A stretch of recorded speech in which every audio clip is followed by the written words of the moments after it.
Hello car lovers, driving the 2023 Gv60 Performance all-electric. This is an all-wheel drive vehicle, and just right off the bat, we're going to take a look at the specs. The 2023 Genesis GV60 is a subcompact luxury crossover designed to provide a high-level luxury driving experience.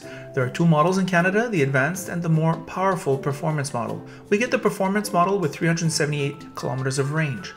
Both get the same 77.4 kilowatt-hour battery. The performance gets a 429 horsepower engine with a 483 horsepower boost mode. I tried it on takeoff and it chirped all four tires. Torque is 446 and 516 pounds of torque. If you like the 0 to 60 thing, the performance model with the 21-inch low-profile tires is the way to go. It is a chest compressor. Charging level 2 is 7 hours, level 3, 350 kilowatt, charges 10 to 80% in 18 minutes. This may come in handy. The performance model gets increased sound deadening. My drive was extremely quiet on the highway, a key luxury characteristic. There is also the 18-way power Napa leather seats, B&O 1400 watt sound system, and other luxury amenities. So you pay a lot, but you get a lot. Genesis does not cheap out on key driver interfaces. I love the Genesis buying experience. No fuss, two models, no options, that's it. I tell people when shopping for luxury cars, don't forget to spec out the competitors like the Genesis you're shopping. Nevertheless, Gv60 is expensive. It goes for $71,000 and $79,000. In Quebec, this performance model goes for $90,962 tax in. In Alberta, $83,084. We're back. All right, so what to say about this vehicle? Well, the powertrain is very strong. I put it in boost mode, sport, and we took off from a dead stop. It spun the tires, four-wheel drive. It's kind of amazing. So lots of torque, lots of immediate torque. And well, that's all I have to say about the powertrain. Very powerful. Won't have any problems merging on the highway. What you do have are 21-inch wheels with 40 ratio tires, which are the perfect ratio to get busted up on the Montreal Trail. I think we're going to have to set up a 1-800 large wheel hotline. And when people go out to buy cars, before they go out buy the car, they're going to call the 1-800 big wheel hotline, and we're going to have people there saying, yeah, I know you want the big wheels, but think about how much it's going to cost if you break them. It's $2,000, $2,500 to replace the tires. It's going to cost you over $1,000, $2,000 to replace the mags. But that aside, the exterior looks amazing. The way things are assembled on the outside, tight finishes, the paint quality, I couldn't see any orange peel anywhere, and usually all vehicles, new vehicles, have a bit of orange peel. Really nice. The flake is, that flake in that paint must be so ground up. They must have like new technologies to grind up those little flakes of shiny aluminum to perfection. It's amazing. It's just amazing. Paint quality, A1. Finish, A1. It's what you'd expect of a vehicle like this that costs $80,000. It is a subcompact crossover. Ross argues it's between subcompact and compact in terms of size. I'm not sure I agree with him. This is not bigger than a HRV, and it's on the bigger side of the subcompact spectrum, but I'm pretty sure an X1 is as big as this.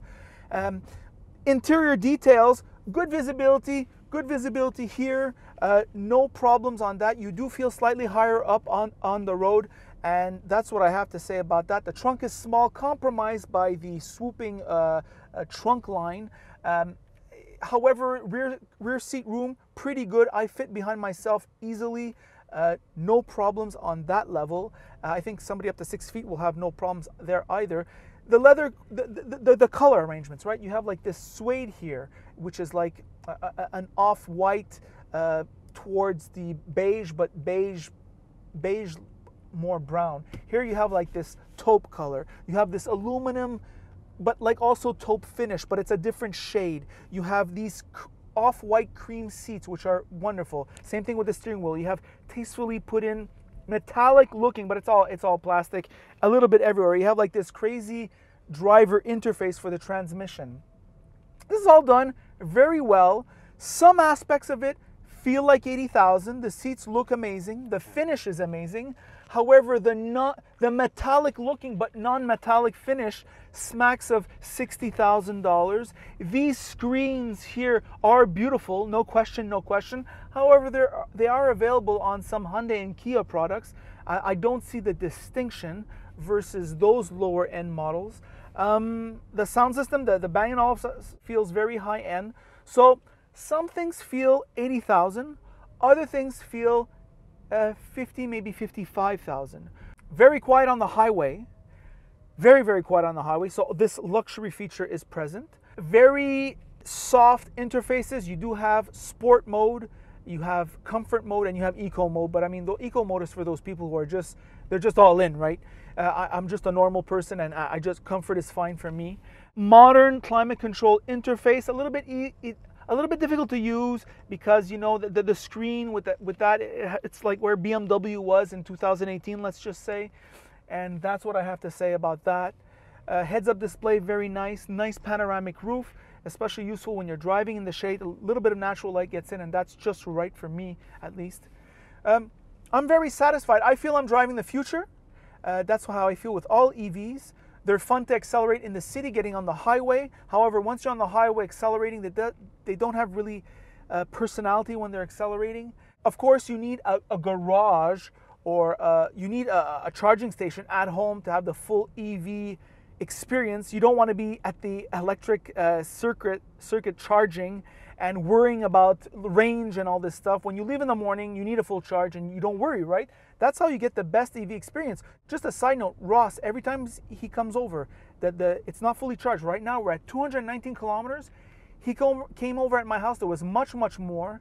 So something to say about this range estimator, which is not correct. We're at 60% charge. He has to go run errands after. He has to go all over the place. He can have over 100 kilometers to do after we're done this. He's stressed out. He's always stressed out when he comes over with the EV. Oh, Christopher, the AC. Oh, Christopher, just lower the windows, Chris. Just lower the windows. And well, I think a lot of people, if Ross is feeling, I think a lot of people are feeling that when they're with the AV. So there is an adjustment. You have to know your vehicle. You have to know exactly what conditions generate which kind of a range. And so it's an interesting side note. I think it's worthy of mention. And those are my thoughts on the very good Genesis GV60. By the way, if you like this vehicle, like it. If you don't like it, don't like it. And if you really like it, well then of course, you should subscribe, and that is it.